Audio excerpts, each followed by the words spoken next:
اس کا جو سٹیٹمنٹ آیا وہ میں پچھلے ولاگ میں بتا چکا ہوں. جرا ہوئی وہ فارغ ہو گیا ہے. توشہ خانہ میں کوئی گواہی نہیں مل رہی. کوئی دبئی میں کوئی پاکستانی تاجر گواہ نہیں مل سکا ان کو کہ کوئی ایسا گواہ مل جائے جو وٹنس باکس میں آ کے بات کر سکے. اب عمران خان صاحب ایک اور کام کر رہے ہیں. وہ ان کو پتا ہے کہ توشہ خانہ میں بھی ان کا دامن صاف ہے اور سائفر میں بھی صاف ہے. وہ یہ کر رہے ہیں کہ گواہ جو آتا ہے, جو ان کا ماسٹر پلیئر ہوتا ہے, ماسٹر وٹنس جو ہے, وہ آیا تو انہوں نے کہا کہ جی قرآن مجید پہ آپ حلف لیں.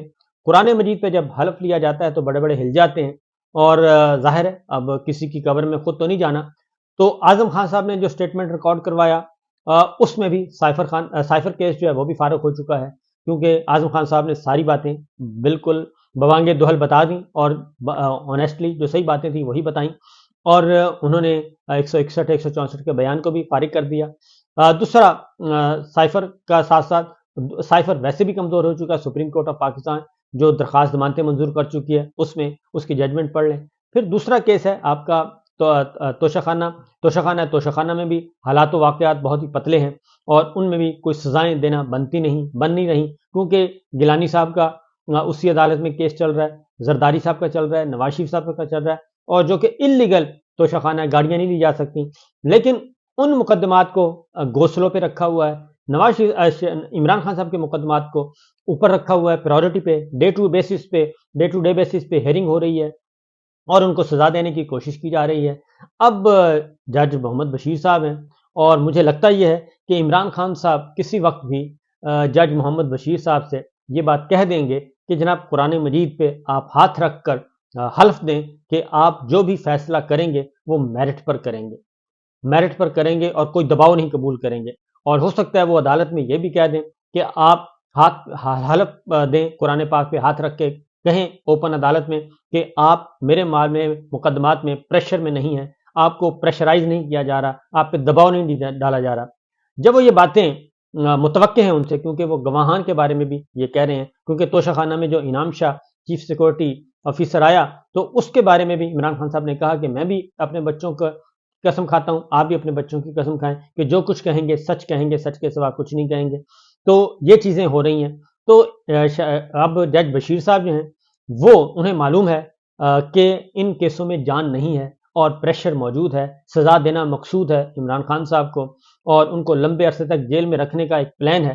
وہ اس کا حصہ شاید نہیں بننا چاہ رہے, جو مجھے لگتا ہے کہ وہ کہتے ہیں کہ بہت ہو گیا, اب وہ اپنی عاقبت خراب نہیں کرنا چاہ رہے, نمبر 1, کیونکہ ورنہ تو وہ آرام سے اپنا کام کر سکتے. دوسری بات یہ ہے کہ اگر عمران خان صاحب کو ایک جھوٹے مقدمے میں دباؤ میں آ کے وہ سزا دیتے ہیں, جبکہ دوسری جانب جو مقدمات ہیں زرداری صاحب کا ہے, نواز شریف صاحب کا ہے اور گیلانی صاحب کا ہے, وہ جینون مقدمات میں ان میں اگر وہ کہا جائے کہ اس پہ پریشر ہوگا کہ ان کو فارغ کریں, تو وہ کیسے یہ سب کچھ کریں گے. اسی لیے, اور یہ پھر پیریڈ چل رہا ہے الیکشن کا, اور 8 فروری کے بعد کیا سچویشن ہوتی ہے کیا نہیں ہوتی, تو میرا خیال ہے کہ وہ اسی لیے رخصت مانگ رہے ہیں کہ ان کا ٹینیور ختم ہو جائے گا, اس کے بعد احتساب عدالت کے جج کوئی اور ہیں نہیں ہیں, اور اگلی حکومت آئے اور فیصلہ کرے کہ کیا کرنا ہے اور کیا نہیں, وہ اس قضیے سے نکلنا چاہ رہے ہیں. اسی طریقے سے جو عدت کا کیس ہے وہ بھی فارغ ہو چکا ہے. وہ جج سول جج قدرت اللہ, وہ باقاعدہ طور پہ ان کو کہہ چکے ہیں کہ خدا کا خوف کریں, کوئی ایک حد ہوتی ہے اور آپ تمام حدیں کراس کر رہے ہیں, یہ مقدمہ نہیں بنتا, کسی بھی صورت میں نہیں بنتا. پہلے تو وہ ان کو کہا گیا کہ جی ناجائز تعلقات کا بھی مقدمہ بنائیں, اور وہ نہیں بنا. اس وقت بھی وہ سر جوڑ کر بیٹھے رہے, سر پہ ہاتھ رکھ کر بیٹھے رہے. پروسیکیوٹرز کو بلایا, سرکاری وکلا کو بلایا کہ جا کے سمجھائیں کہ یہ کیس نہیں بنتا اور یہ بالکل فضول کیس ہے, لیکن حکم حاکم تھا کہ نہیں یہ بنانا ہی بنانا ہے. وہ بھی کیس فارغ ہو گیا. آدھا الزام جو ان کا مین تھا ملازم لطیف تھا, وہ کپڑے لپیٹ کے منہ لپیٹ کے آیا تھا, پتہ نہیں وہ تھا یا نہیں تھا. اب وہ عدالت میں آنے سے پہلے ہی, کیونکہ وٹنس باکس میں آنا تھا, وہ الزام ختم کر دیا گیا ہے, وہ بھی کیس ختم ہو گیا ہے. اور پھر چیف جسٹس اسلام آباد ہائی کورٹ, ان کو بھی اندازہ ہے کہ عمران خان صاحب نے بھی کہا ہے کہ کوئی اسٹیبلشمنٹ اس حد تک بھی گر سکتی ہے کہ میاں بیوی کے تعلقات کو بھی وہ سیاسی مقاصد کے استعمال کیا ہے اور سیاسی انتقام کے لیے. تو یہ ہے بیک گراؤنڈ.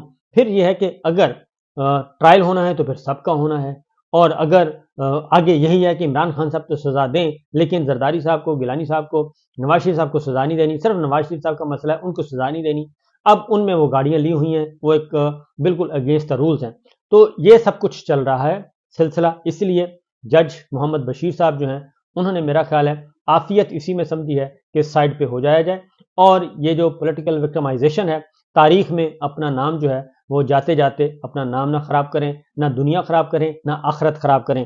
تو یہ ہے میرا خیال ہے کہ احتساب عدالت کے پیچھے کچھ چیزیں جو کہ چل رہی ہیں، کیونکہ اسٹیٹمنٹس آ چکے ہیں، سائفر میں بھی آ چکا ہے اور توشہ خانہ میں بھی آ چکا ہے، کراس ایگزامینیشن بھی آ چکی ہے، جو جرح جس کو کہتے ہیں جرح کرنے کو، وہ بھی سب کچھ آ چکا ہے. تو اس میں بھی بخوبی اندازہ لگایا جا سکتا ہے کہ معاملات ایسے نہیں ہیں، اتنا آسان نہیں ہے کہ آپ اٹھائیں اور عمران خان صاحب کو سزا دے دیں. عالمی ذرائع ابلاغ بہت اچھی طریقے سے لکھ رہا ہے، وہ پہلے سے ہی کہہ رہا ہے کہ یہ سارے کے سارے جو اقدامات ہیں یہ پولیٹیکل وکٹمائزیشن ہے اور سیاسی انتقام ہے، اور عمران خان صاحب کی مقبولیت کو کم نہیں کیا جا سکا.